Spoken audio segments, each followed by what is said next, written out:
À partir d'un certain âge, un sentiment étrange commence à s'installer en nous. Un sentiment qui apparaît souvent dans le regard des autres.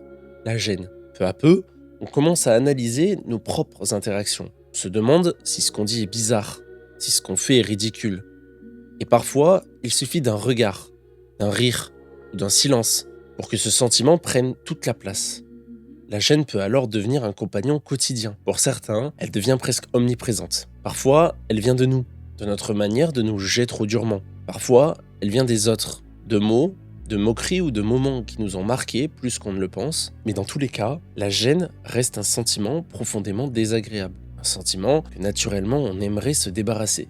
Pourtant, j'ai une bonne nouvelle. Moi-même, je connais la gêne et je la ressens encore parfois.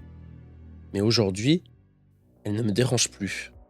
Au contraire, je la vois presque comme une alliée, parce qu'avec le temps, j'ai appris à la dompter. Et contrairement à ce qu'on pourrait croire, ce n'est pas si compliqué. La gêne naît souvent de notre propre vision des choses. Prenons un exemple. Imaginez que vous discutez avec quelqu'un qui vous plaît. Au début, tout se passe bien, puis soudainement, un silence s'installe.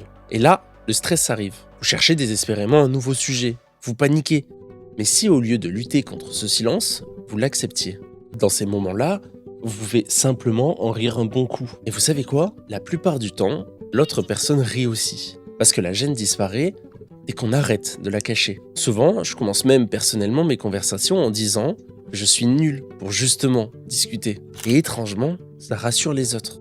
Parce que la gêne naît de ce que nous ressentons nous-mêmes et que les autres perçoivent. Si vous n'êtes pas gêné, il y a de fortes chances que les autres ne le soient pas non plus. Alors, relativisez. Tout le monde ressent la gêne. Quand on parle devant une foule, quand on trébuche devant tout le monde, ou même quand un moment devient soudainement silencieux, les moments de gêne font partie de la vie. Mais bien utilisée, elle peut devenir un pont entre les gens. Elles peuvent même rendre une conversation plus humaine, plus vraie, plus sincère. Au fond, les gens ne recherchent pas quelqu'un de parfait, ils cherchent quelqu'un de vrai. Et comme l'écrivait Paul Valéry, la gêne est souvent le masque de notre humanité. Alors, la prochaine fois que vous ressentez ce petit moment de gêne, n'essayez pas de le fuir.